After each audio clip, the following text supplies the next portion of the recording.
Hello everyone, welcome back to my channel. तो कल भाई हमने क्लास 7 ज्योग्राफी का चैप्टर 6 किया था, नेचुरल वेजिटेशन।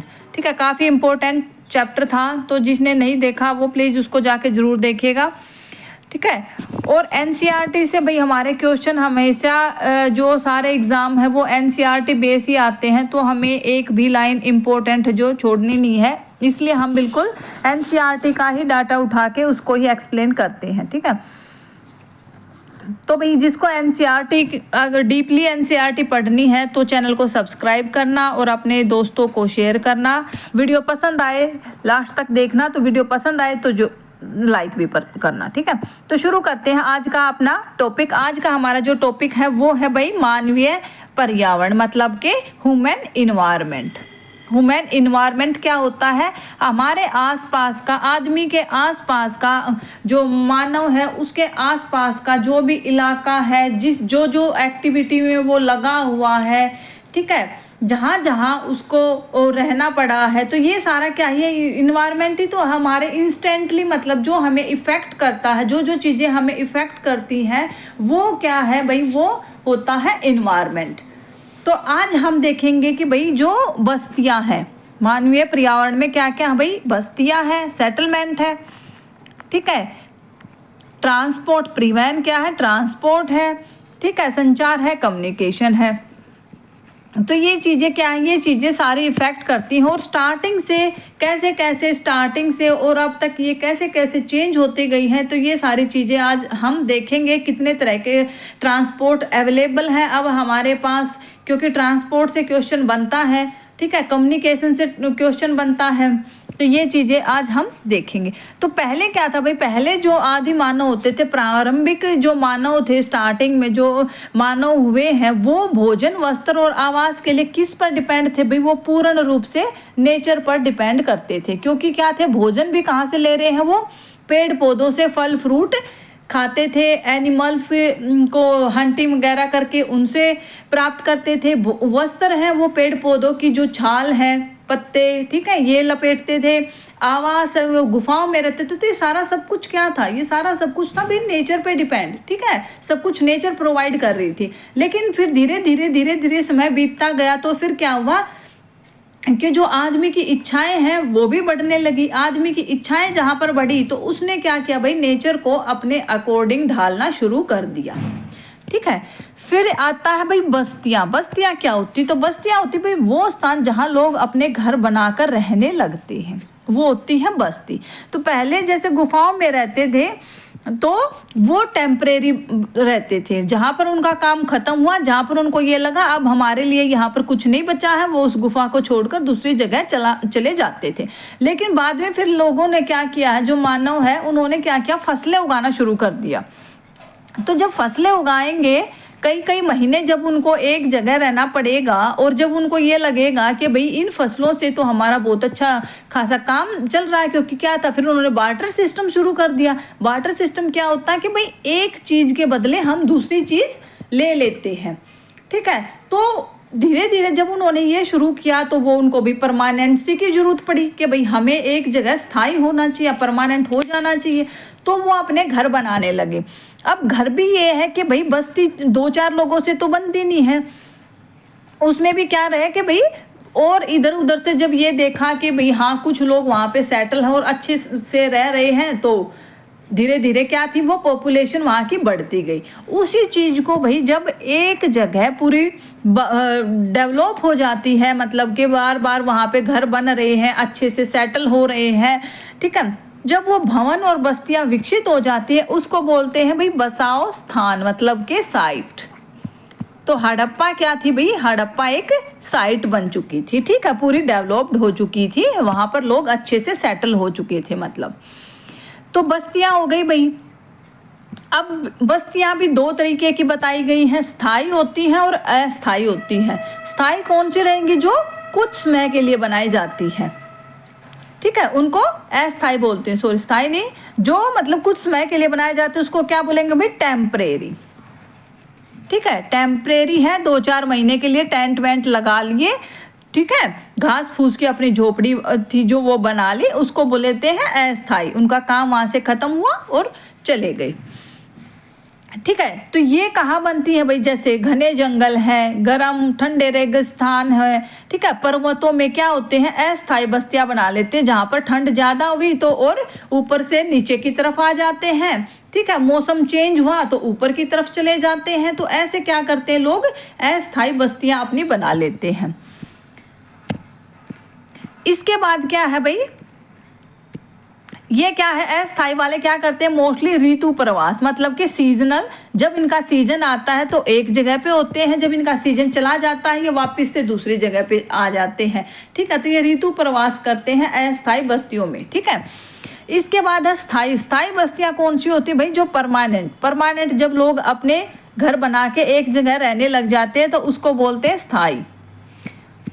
इसके बाद भाई एक इसमें जिक्र कर रखा है कि भाई मैरी है, मैरी का जिसमें जन्मदिन होता है तो वो अपने फ्रेंड्स को बुला रही है, तो उसमें जो उसकी फ्रेंड है गुरप्रीत, वो काफ़ी लेट पहुंचती है, तो उसने आके ऐसे बताया है कि बाहर बहुत ट्रैफिक था और वो ऐसे खांस रही होती है, तो फिर मैरी की जो मम्मी है वो बोलती है कि भाई बाहर बहुत ज़्यादा पोल्यूशन भी है, ट्रांसपोर्ट भी बहुत ज़्यादा हो चुका है अब यहाँ पर। तो फिर बच्चे हैं, जो बच्चे तो एक्साइटेड होते हैं, तो बच्चे पूछते हैं कि भाई सब लोग यहाँ पर ही क्यों आ रहे हैं, ठीक है। तो जो मैरी के पापा हैं वो एक्सप्लेन करते हैं कि जो शहर है, शहर में जो एजुकेशन है वो भी अच्छी होती है और जो मेडिकल फैसिलिटी है वो भी काफ़ी अच्छी मिल जाती है। तो इसकी वजह से क्या है, नौकरी की तलाश में, अच्छी एजुकेशन की तलाश में और अच्छी जो मेडिकल फैसिलिटी उसकी तलाश में लोग गांव से और शहर की तरफ पलायन कर जाते हैं, ठीक है। तो इससे क्या है कि इससे भी, लेकिन जहाँ पर भीड़ भाड़ हो जाएगी वहाँ पर क्या होएगा भाई, गंदगी ज़्यादा फैलेगी, ठीक है, गंदगी ज़्यादा फैलेगी और कब्जा है, लोग अवैध कब्जा भी करने लग जाते हैं। तो ये चीज़ें काफ़ी शहर में बढ़ी हुई हैं। तो फिर वहाँ पर एक लड़का है जो बताता है कि भाई गांव में है, गांव में ये सुविधाएं तो नहीं है कि भाई अच्छी खासी जो मेडिकल फैसिलिटी है वो भी नहीं है, एजुकेशन भी ज़्यादा अच्छी नहीं है, लेकिन एक सबसे अच्छी बात वहाँ पर ये है कि वहाँ पर खुली भूमि और सांस लेने के लिए ताज़ी हवा मिल जाती है।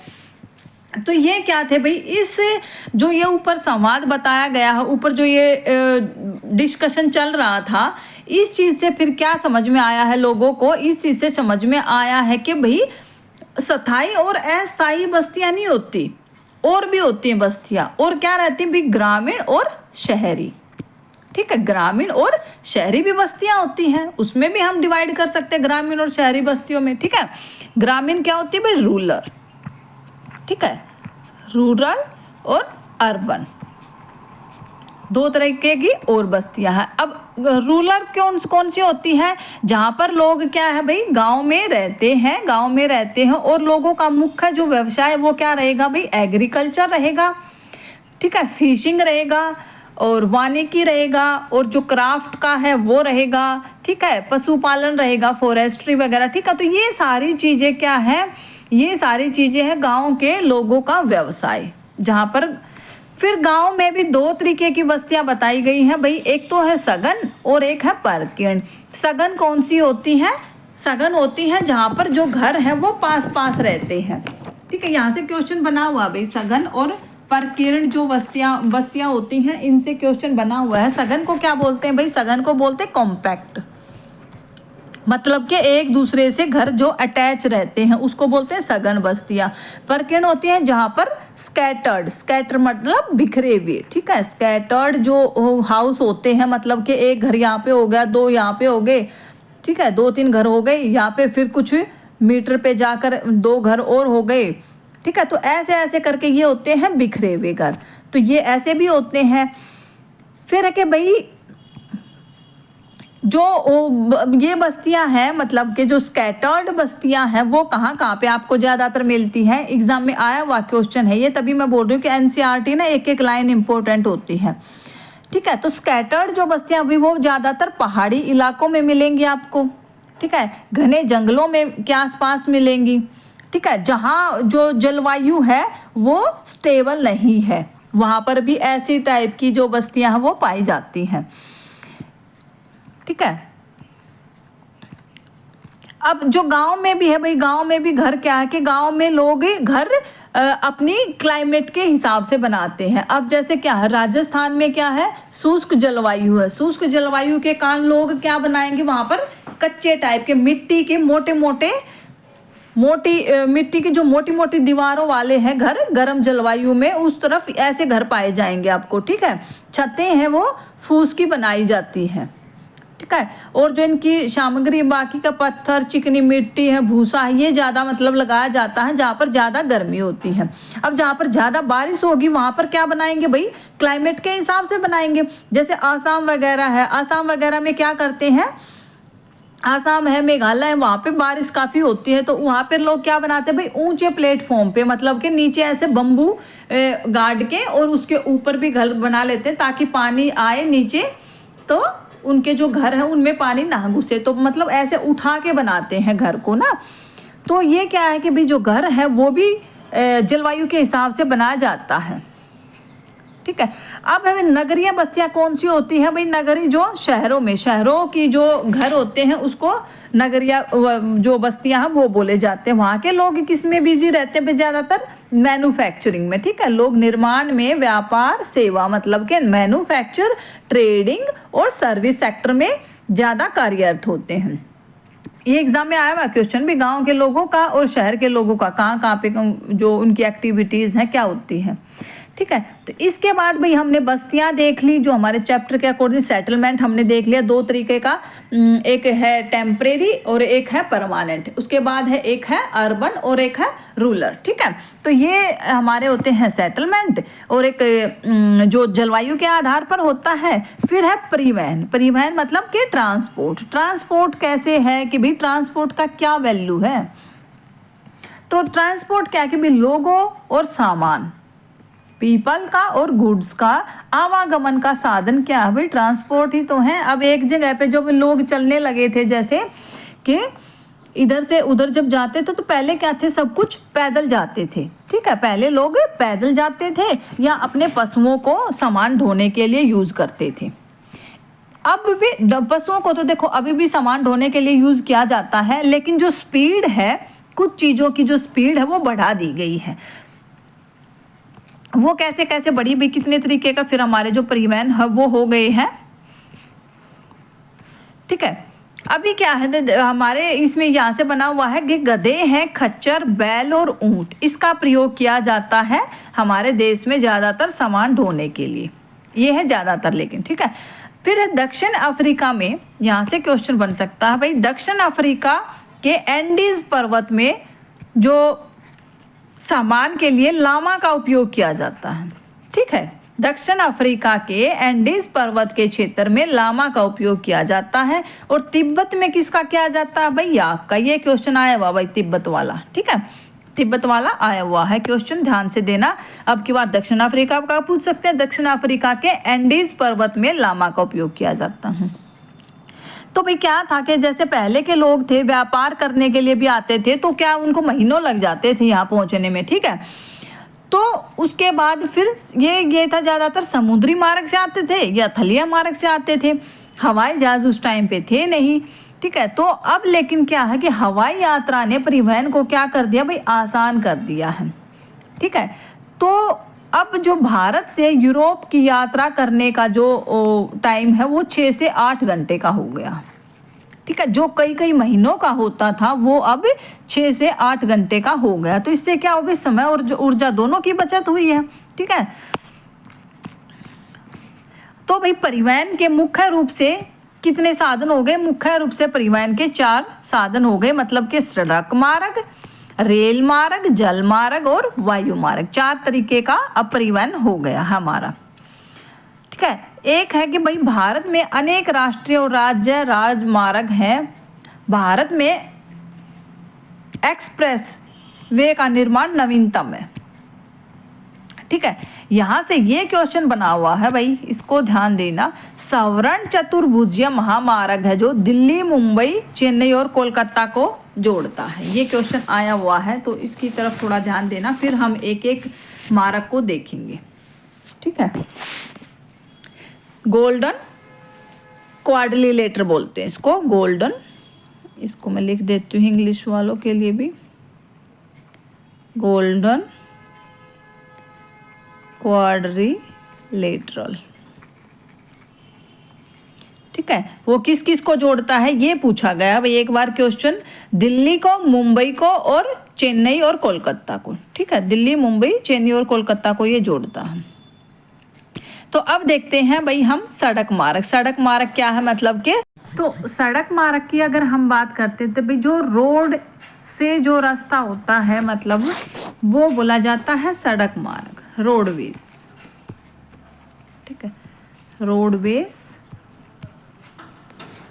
तो उसमें भी दो तरीके का होता है भाई, एक कच्चा रोड होता है और एक पक्का रोड होता है। ठीक है, कच्ची सड़कें और पक्की सड़कें। जो पक्की सड़कें होती हैं उनको बोला जाता है मेटल्ड रोड। ठीक है, और जो कच्ची होती हैं उनको अनमेटल्ड बोला जाता है।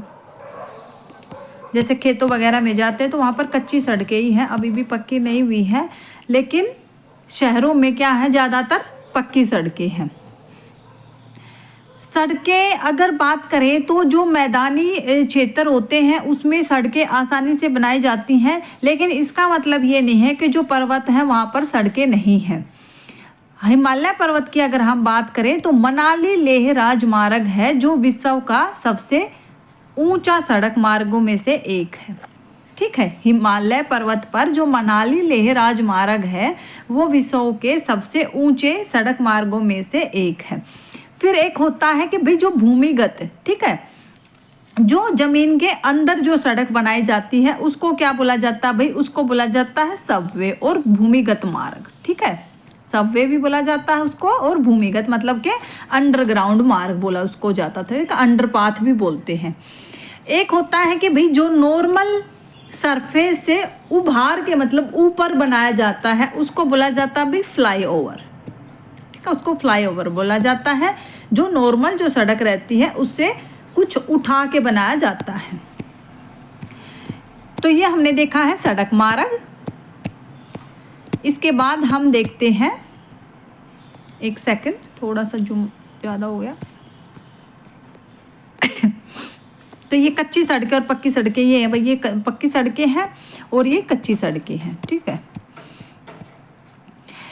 इसके बाद एक दे रखा है कि भाई जॉइनिंग का। ठीक है, जॉइनिंग में लहासा के बीच चलने वाली रेलगाड़ी समुद्र तल से 4000 मीटर की ऊंचाई पर चलती है, जिसका सबसे ऊंचा बिंदु समुद्र तल से 5072 मीटर पर है। ठीक है, ये है रेलगाड़ी का। ठीक है, और वो जो रोडवेज का था, राजमार्ग का था, वो है मनाली लेह वाला, याद रखना है आपको। अभी हम देखते हैं रेल मार्ग। ठीक है, रेल मार्ग क्या होता है भाई, जो रेल, ठीक है, जो ये पटरी वगैरह जो बिछा के और तब किया जाता है। तो अगर रेल मार्ग की बात करें भाई, तीव्रता से भी और कम खर्चे से भी लोगों के आवागमन का और भारी सामान को ढोने का कार्य किससे किया जाता है भाई, रेल मार्ग से किया जाता है। ठीक है, अब हम सड़क से जाएंगे तो कितना सामान लेके जा सकते हैं, रेल में क्या है, हम बड़ी से बड़ी चीज़ को, चाहे बाइक लेके जाने हो, कुछ भी ऐसे लेके जाना हो तो हम लेके जा सकते हैं। ठीक है, और इसका जो खर्चा रहता है वो भी कम रहता है, स्पीड ज़्यादा रहती है सड़क मार्ग की अकॉर्डिंग, जो रेल मार्ग है उसकी स्पीड ज़्यादा रहेगी। उसके बाद जो वाष्प के इंजन बने हैं भाई, ठीक है, वाष्प के इंजन की खोज हुई है। उसके बाद और भी औद्योगिक क्रांति के कारण क्या हुआ, और जो रेल मार्ग है उसमें काफ़ी तीव्रता हुई है। ठीक है, विकास काफ़ी ज़्यादा हुआ इससे सॉरी। पहाड़ी क्षेत्रों में भी बोल रहे हैं कि रेल मार्ग बनाना संभव हो गया। पहले क्या था, पहले जो पहाड़ी क्षेत्र थे उसमें सिर्फ सड़कें ही बना पाते थे, वो भी सड़कें भी वन वेज ही रहती थी वो ज़्यादातर। ठीक है, ज़्यादा छोटी छोटी सड़कें नहीं बन पाती थी। अभी क्या है कि भाई अभी पहाड़ी क्षेत्रों में भी रेल बनाना शुरू कर दिया है। ठीक है, काफ़ी इम्प्रूवमेंट किया है अभी। ठीक है, विकास काफ़ी ज़्यादा हुआ है। फिर एक दे रखा है, एक तो ये रेल मार्ग का ये याद रखना है आपको, जायनिंग से लहासा के बीच में। ठीक है, जायनिंग से लहासा के बीच में जो रेलगाड़ी है वो समुद्र तल से, समुद्र का तल है भाई, उसको 0 डिग्री माना, उसको 0 मीटर माना जाता है, बेस उसको माना जाता है समुद्र के सरफेस को। ठीक है, तो वहाँ से जो ऊंचाई है वो 4000 मीटर की ऊंचाई पर चलती है वो रेलगाड़ी, और उसका अगर सबसे ऊंचा पॉइंट उसका माना जाए तो वो है 5072 मीटर पे। ठीक है, इसके बाद हम एक और देखते हैं जो हमें याद करना है, एग्जाम में आता है। एक है ट्रांस साइबेरियन रेल मार्ग, जो विश्व में सबसे लंबा रेल मार्ग है ट्रांस साइबेरियन, ठीक है। वो किस किस को भाई, पश्चिमी रूस में सेंट पीटर्सबर्ग से लेकर और प्रशांत महासागर के तटस्थ व्लादिवोस्टक, ठीक है, व्लादिवोस्टक तक वो मिलाता है, ठीक है। सेंट पीटर्सबर्ग को व्लादिवोस्टक तक वो मिलाता है ट्रांस साइबेरियन रेल मार्ग, जो विश्व का सबसे लंबा रेल मार्ग है। एग्जाम में बार बार पूछा जाने वाला क्वेश्चन है ये। इसके बाद जो दूसरा ट्रांसपोर्ट है भाई, परिवहन का जो साधन है वो है जल मार्ग। जल मार्ग क्या है, जो पानी के रास्ते से स्टार्टिंग में भी जल मार्ग का ही प्रयोग किया गया था। जैसे जो भारत में और जो आए थे, ठीक है, व्यापार करने जो आए थे वो विदेशी, तो वो जल मार्ग का ही प्रयोग करते थे। तो ये भी दो प्रकार से होता भी, एक अंतर्देशीय जल मार्ग होता है, एक समुद्री मार्ग होता है, ठीक है। अंतर्देशीय का क्या मतलब कि जो भाई उसी देश के अंदर किया जाता, तो उसी देश के अंदर क्या किया जाएगा भाई, अगर हम समुद्र के मार्ग को यूज करेंगे तो वो क्या है, हमारे आउटर में है समुद्र मार्ग, ठीक है, हमारे अंदर थोड़ी ना है, कंट्री के अंदर समुद्र थोड़ी ना है। तो उसके लिए हम क्या करते हैं, नदियों का प्रयोग करते हैं, झीलों का प्रयोग करते हैं, जो अंतर्देशीय जलमार्ग के लिए, ठीक है। तो अंतर्देशीय कुछ जो महत्वपूर्ण अंतर्देशीय जो जलमार्ग वो आपको याद रखने, वो है गंगा ब्रह्मपुत्र नदी तंत्र, ठीक है। उत्तरी अमेरिका में एक ग्रेट लेक करके है, ठीक है, वहां पर यूज किया जाता है। एक अफ्रीका में नील नदी का जलमार्ग काफी मात्रा में यूज किया जाता है, ये आपको याद रखने हैं, एनसीईआरटी में गिवन है, तो एग्जाम में पूछे जा सकते हैं, ठीक है। ये जो जलमार्ग है ये किससे भी पोर्ट से कनेक्टेड रहते हैं। जो जलमार्ग है वो किससे कनेक्टेड है, पतन से, मतलब के पोर्ट, ठीक है, पोर्ट से कनेक्टेड रहते हैं। एक देश का दूसरे देश से कनेक्टेड रहेगा, ठीक है। ऐसे जैसे एशिया में है सिंगापुर मुंबई, महत्वपूर्ण जो जलमार्ग है जो कनेक्टेड पोर्ट से कनेक्टेड है, तो वो है एशिया में सिंगापुर और मुंबई। उत्तर अमेरिका में है न्यूयॉर्क और लॉस एंजल्स, ठीक है। दक्षिण अमेरिका में है रियो डी जेनेरियो, अफ्रीका में है डरबन और केप टाउन, ऑस्ट्रेलिया में है सिडनी, यूरोप में है लंदन, ठीक है। ये कुछ महत्वपूर्ण पतन थे भाई जो कनेक्टेड हैं, जिनके नाम आपको याद रखने हैं। इसके बाद है भाई वायु मार्ग। वायु मार्ग क्या भाई, हवा में जो हम ट्रांसपोर्ट करते हैं उसको बोला जाता है। तो हवा में किसके थ्रू करते हैं भाई, एरोप्लेन से, ठीक है, एरोप्लेन हो गया, एयरक्राफ्ट हो गया, ठीक है, हेलीकॉप्टर हो गया। तो इस चीज सबसे हम क्या करते हैं, ये वायु मार्ग के साधन हैं, ठीक है। लेकिन इनके फीचर्स याद रखने हैं, एग्जाम में पूछा गया ये क्वेश्चन ना, एक बार आया हुआ है, वो एक केस स्टडी की तरह क्वेश्चन देते हैं कि भाई हिमालय के किसी उसमें आपका कोई दुर्घटना घटित हो गई, तो वहां पर सबसे जल्दी जाने के लिए कौन से मार्ग का यूज करोगे, ठीक है। तो ऐसे क्वेश्चन आते, डायरेक्ट नहीं पूछे जाते क्वेश्चन। तो भाई ये कब हुआ, वायु मार्ग विकसित कब हुआ है, 20वीं सदी के आरंभ से, ठीक है। इसका जो विकास शुरू हुआ 20वीं सदी से। एक तो यहीं पे ये चीज़ याद रखनी है आपको। इसमें ईंधन की लागत अधिक है, इसकी वजह से क्या भाई कॉस्टली पड़ता है, ये महंगा पड़ता है। सबसे ज़्यादा महंगा आपका वायु मार्ग ही है, याद रखना इस चीज़ को। फिर इसमें क्या है ना, अवेलेबिलिटी भी देखनी पड़ती है, क्योंकि कई बार मौसम, ये क्या है, डिपेंड करता है मौसम पे, ठीक है। कोहरा ज़्यादा होगा, तूफान ज़्यादा चल रहा है, ख़राब मौसम की वजह से क्या हो जाती है, ये फ्लाइट अवेलेबल नहीं रहती। तो इस चीज़ पे भी डिपेंड करता है। लेकिन ये अकेला मात्र ऐसा साधन है, या यातायात का ऐसा साधन है जो दुर्गम और दूर स्थानों पर जाने में सक्षम है ये, ठीक है। ये भी देखना है आपको। अब जैसे क्या है, हेलीकॉप्टर, कुछ भी इमरजेंसी हो जाती तो एकदम सबसे पहले क्या पहुंचता भाई, हेलीकॉप्टर से जो ऐसे स्थान होते हैं जहाँ पर कोई दुर्घटना घटित हुई है, तो ऐसे स्थान पर सबसे पहले हेलीकॉप्टर के द्वारा क्या पहुंचाई जाती है, मदद पहुंचाई जाती है लोगों को, भोजन जल कपड़े की, ठीक है। कुछ महत्वपूर्ण जो हवाई पोर्ट हैं वो हमारे कौन से हैं भाई, दिल्ली, मुंबई, एक न्यूयॉर्क में है, लंदन का है, पेरिस का है, फ्रैंकफर्ट और काहिरा, ठीक है। ये कुछ महत्वपूर्ण है जो कि एनसीईआरटी में गिवन है। इसके बाद भी अभी तो काफ़ी और ज़्यादा डेवलपमेंट हो रखा है, ठीक है। लेकिन ये एनसीईआरटी में इनका नाम है, तो हमें इनको ही ज़्यादा कंसिडर करना, ठीक है। इसके बाद भैया हमने क्या था, हमने चारों तरीके के जो साधन थे ट्रांसपोर्ट के वो हमने पढ़ लिए हैं। उसमें हमने ये भी देख लिया है कि भाई कौन सा कहाँ पर जरूरत था। अब जैसे दुर्गम क्षेत्रों के लिए कौन सा पूछा जाए तो कौन रहेगा भाई, वो रहेगा वायु मार्ग रहेगा, ठीक है। और अगर काफ़ी हमें भारी सामान लेके जाना दूसरे देशों में, वो क्या रहेगा, वो जल मार्ग रहेगा, ठीक है। कुछ क्षेत्र हमें लिमिटेड ट्रैवलिंग अगर करनी है तो वो क्या करना, हमें रास्ते से, राजमार्ग से, रोडवेज से हम कर सकते हैं, ठीक है। और सामान भी लेके जाना है और लंबा भी जाना है और सस्ता भी हमें चाहिए तो वो किसका, हम रेल मार्ग को यूज कर सकते हैं। तो ये आपको पता चल जाएगा एग्जाम के कैसे केस स्टडी के उसमें देते हैं ये। इसके बाद भाई संचार क्या होता है, संचार क्या होता है कि भाई कम्युनिकेशन।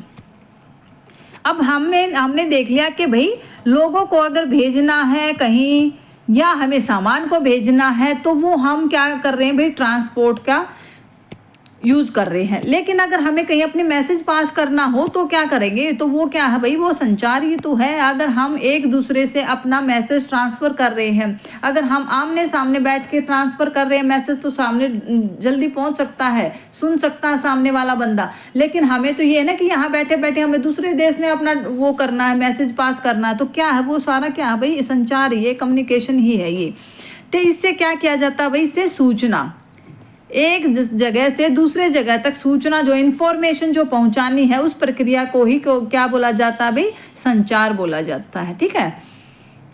अब तकनीकी का जैसे जैसे टेक्नोलॉजी का विकास हो रहा है उसकी वजह से क्या हो रही है, ये चीज़ें स्पीडली हो रही है, ठीक है। पहले क्या करते थे, पहले भाई रेडियो के माध्यम से, टेलीविज़न से, समाचार पत्रों से, ठीक है, उससे और भी अगर हम वो देखें तो टेलीग्राफ होते थे जो, तो इन चीज़ों से संचार क्या था, इन होता था। अब लेकिन स्पीड क्या है, टेक्नोलॉजी के माध्यम से क्या हो रखी भाई, स्पीड बढ़ रही है, ठीक है। जिससे क्या हो गई, सैटेलाइट का प्रयोग करने लगे, ठीक है। इंटरनेट है, जैसे सैटेलाइट का जो प्रयोग कर रहे हैं, हर चीज़ का हमें क्या स्पीडली पता चल जाता है। तो संचार क्या, संचार बस यही है कि भाई लोगों को ये जो तीव्र गति से आपस में संपर्क करने की जो वो चल रही है, उससे क्या हो गया, हमारा जो संसार है, एक विश्व जो है, ये जगत जो है वो एक हमें इतना बड़ा नहीं लगता अब, ठीक है। कि हाँ अब क्या है, पहले कोई दूसरे देश में जाता ही नहीं था इतनी आसानी से, ठीक है। पहले अब क्या, अब एक आम वो हो गया कि हाँ कोई बात नहीं, 6 घंटे में वापस आ जाते हैं। ट्रैवलिंग इतनी स्पीड की हो गई, कभी भी आना हो डेली बात कर सकते हैं। पहले कॉस्टली इतना होता था बातें करना भी, ठीक है, तो बात नहीं कर पाते थे। अब क्या है, ये चीज़ें आसान हो गई हैं। तो यही है सारा संचार। तो भाई आज का जो हमारा टॉपिक था संचार का, ट्रांसपोर्ट का, ठीक है, तो ये सारा ये था, इसमें और कुछ नहीं है एग्जाम के पॉइंट ऑफ व्यू से। ये मैंने टॉपिक आपका सारा कवर करवा दिया। तो वीडियो अच्छी लगे तो भाई लाइक किया करो, शेयर किया करो और चैनल को सब्सक्राइब करो ताकि हमें भी कुछ मोटिवेशन मिले, ठीक है। तो मिलते हैं एक नई वीडियो में।